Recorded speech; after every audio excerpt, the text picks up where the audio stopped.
Hello students, कैसे हो आप सभी के सभी। आप सभी का हार्दिक स्वागत है आपके अपने परिवार लवी मैथ पर।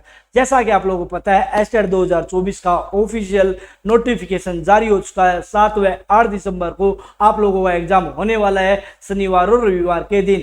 शनिवार को आप लोगों को लेवल 3 देखने को मिलेगा और रविवार को लेवल 2 और लेवल 1 देखने को मिलेगा। अब बहुत सारे स्टूडेंट्स के को ये दिमाग में डाउट क्रिएट हो जाता है, सर ये एस्टेट 2024 खास है तो क्यों खास है, तो उसकी अलग से वीडियो बना दी है, वो आप लोगों को वीडियो सेक्शन में जाके जरूर चेक कीजिएगा। फिर खास है तो क्या 1 महीने में तैयारी पॉसिबल है, क्या प्रीवियस क्वेश्चंस का बेनिफिट क्या होने वाला है, प्लस में एनसीईआरटी से स्टडी करूं या ना करूं, सब्जेक्ट स्पेशल कैसे तैयार किया जाए, जॉब पर्सन और हाउसवाइफ टाइम को मैनेज कैसे करें, तो हम इन सारी बातों पर विचार करने वाले हैं। आप लोगों को पता है एस्टेट का एग्जाम एक क्वालिफाइंग एग्जाम है। इसमें आप लोग इसको पास कर लेते हो तो आने वाले एग्जाम्स के लिए जो रेस्ट ऑफ हरियाणा में वैकेंसी आने वाली है 3000 तो जेबीटी के लिए और 4500 प्लस हमारी टीजीटी के लिए। तो भाई आप लोगों को बता दूं, जो जेबीटी का जो आंकड़ा है वो 3000 के आसपास ही रहेगा, बट जो टीजीटी का जो आंकड़ा है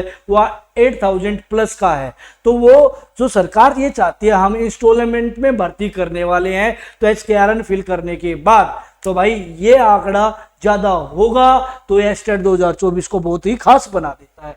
तो 1 महीने में तैयारी पॉसिबल है क्या? बिल्कुल पॉसिबल है। बहुत सारे स्टूडेंट्स को अपने आप पे डाउट होता है, वो ये चाहता है कोई मुझे बता दे, अपना करके बता दे कि मैं 1 महीने में कैसे तैयारी करूं, किस प्रकार से पढ़ूं कि मेरा क्वालिफाइंग हो जाए। तो भाई मैं आप लोगों को बता दूं, आप लोगों को करना क्या है भाई, 30 दिनों को, क्योंकि 1-2 दिन और बचा हुआ, त्योहार खत्म होते होते, भैया दूज खत्म होते होते विश्वकर्मा डे आ जाएगा, उसके बाद आप लोगों का क्या होगा, 1 ही मंथ बच जाएगा अप्रोक्स अप्रोक्स। तो 1-2 शादियां भी हो आपके एग्जाम के दौरान, आप किसी न किसी रिलेटिव की मिल जाएंगी, तो आपका 1 ही मंथ मान के चलिएगा।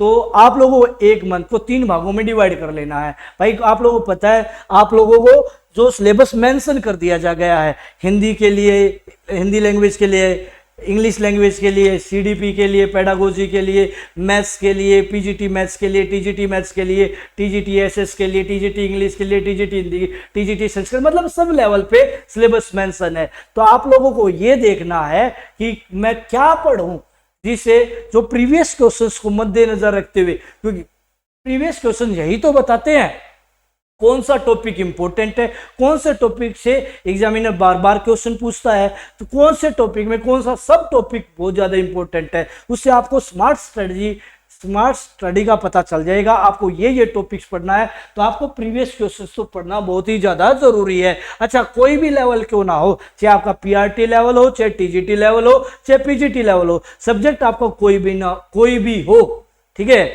चाहे आप किसी भी सब्जेक्ट के लिए तैयारी कर रहे हो, तो आप लोग भाई पीवाईक्यू सभी के करके जाइएगा, जेबीटी वाले भी, टीजीटी वाले भी, पीजीटी वाले भी। मैं अपने एक्सपीरियंस के आधार पे कह रहा हूं, आपका जो कॉमन मैथ और रीजनिंग है वो कंप्लीट हो जाएगा, प्लस में कॉमन मैथ्स और रीजनिंग की क्लासेज जो आप लोगों को यहां देखने को मिलेंगी। लवी मैथ पे जाओगे तो कॉमन मैथ्स और रीजनिंग की ये क्लासेज है, ठीक है भाई, ठीक है।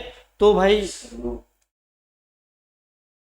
ये चल गया क्या, ठीक है, ये कॉमन मैथ्स और रीजनिंग, ये पीवाईक्यूज के लिए है, ये स्टेट रीजनिंग के लिए है, ये स्टेट सब्जेक्ट स्पेसिफिक के लिए है। तो ये प्लेलिस्ट करके जाइएगा, इससे बाहर आपको देखने को कुछ भी नहीं मिलने वाला है। फिर साथ में प्रीवियस क्वेश्चन से आप लोगों को पता चलेगा कौन सा टॉपिक इंपॉर्टेंट है, कौन सा नहीं है, कौन सा पढ़ूं, कौन सा छोड़ दूं।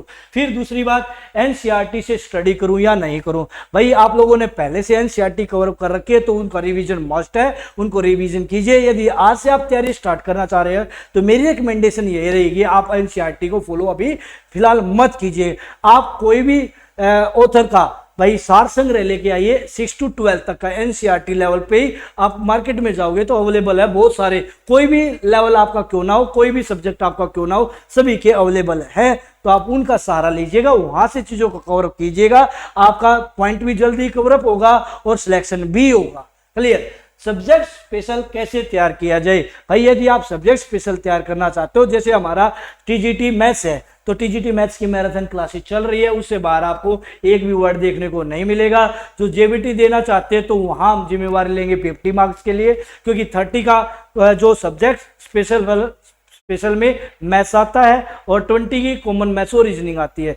जो टीजीटी देना चाहता है तो 80 मार्क्स सब्जेक्ट स्पेशल प्लस में 20 का कॉमन मैथ्स और रीजनिंग। जो पीजीटी देना चाहता है मैथ्स से, सर मैं पीजीटी देना चाहता हूँ पर मैथ्स से नहीं, कॉमन मैथ और रीजनिंग की PYQs playlist plus common classes करके जाइएगा।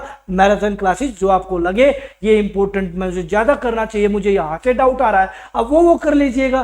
क्लियर, कोई दिक्कत की बात है नहीं। ठीक है, तो सब्जेक्ट स्पेशल हम मैथ्स तो तैयार करवा ही रहे हैं, बाकी अदर सब्जेक्ट की भी क्लासेज आपको थोड़े टाइम के बाद देखने को मिलेंगी। सर जॉब पर्सन और हाउस वाइफ टाइम को कैसे मैनेज करें? तो भाई जॉब पर्सन के लिए या कोई स्टूडेंट जो पढ़ाने के लिए जा रही है तो, या मेरे बेबी हो गए और कैसा टाइम को मैनेज कैसे करूं? तो भाई आप लोगों को 4 से 5 घंटे तो टाइम देना ही देना पड़ेगा। और 4 से 5 घंटे आप कैसे निकाल पाते हो वो तो मस्ट है। यदि आप ये चाहते हो कि कोई ऐसा रामबाण मिल जाए जिससे मेरा सिलेक्शन हो जाए, तो ऐसा रामबाण किसी के पास नहीं है। सक्सेस का कोई भी शॉर्टकट नहीं होता है। 4 से 5 घंटे तो आपको देने ही पड़ेंगे। अब उसको सुबह रात के 2 घंटे निकाल के सुबह के 2 घंटे निकालते हो या इकट्ठे 4 से 5 घंटे निकालते हो, वो आपके ऊपर डिपेंड करता है। बट स्मार्ट स्ट्रेटजी से तैयारी कीजिएगा तब ही सिलेक्शन हो पाना संभव है। यदि आप अंधाधुंध होकर पढ़ने लग जाते हो तो कहीं ना कहीं आप लैग कर पाओगे। और यह स्टेट 2024 बहुत ही खास है, तो इस बात को ध्यान में रखते हुए तैयारी कीजिएगा। और रेस्ट ऑफ हरियाणा की वैकेंसीज आपका वेट कर रही है। क्लियर, तो भाई जॉब पर्सन और हाउस वाइफ के लिए टाइम मैनेजमेंट की बात यही है, आपको 4 से 5 घंटे तो देने ही पड़ेंगे। क्लियर, वो कैसे भाई? आप जॉब के दौरान आप कोई भी मैराथन क्लास लगाइए और उसको सुनते हुए चीज़ों कीजिए, या हाउस वाइफ खाना बनाते वक्त, आटा गूंथते वक्त, या कोई भी काम करते वक्त बच्चों को भाई बच्चों का कुछ भी काम करवा रहे हो, बच्चों की देख रेख कर रहे हो, उस दौरान आप वीडियो चला के चीज़ों को सुनिएगा। आप लोगों के लिए वो क्लासेस बहुत ही इफेक्टिव साबित होंगी। और कॉमन सेक्शन पे आप लोग ज़्यादा दावा रखिएगा। सब्जेक्ट स्पेशल तो आपको तैयार करना ही करना है, क्योंकि 90 में से आप लोग यदि 70+ लेके आ जाते हो या 65 भी लेके आ जाते हो तो आपका आसानी से क्रैक हो जाएगा। तो यही बात आप लोगों को बतानी थी। यदि आपका फिर भी कोई डाउट है तो कमेंट करके लिख भेजिएगा, आपके डाउट का हम आंसर जरूर करेंगे। और अदर स्टेट वाले भी जनरल कैटेगरी में शामिल होंगे और वो फॉर्म अप्लाई कर सकते हैं। तो जनरल कैटेगरी की जो फीस होती है वही लगने वाली है, तो आप लोग ये चेकआउट कर लीजिएगा। और मैंने इसकी जो नोटिफिकेशन आया उसकी जो हमारा PDF है वो लवी मैथ टेलीग्राम चैनल पे अपलोड कर दी है, तो वहां से जाके डाउनलोड करके अपना क्या कॉम्बिनेशन है, क्या कुछ है वो आप देख सकते हो। थैंक यू स्टूडेंट्स, आपका दिन अच्छा नहीं बहुत अच्छा जाए, और फिर मुलाकात करेंगे, ग्रैंड मीटअप करेंगे जब आपका सिलेक्शन हो जाएगा तब। Thank you.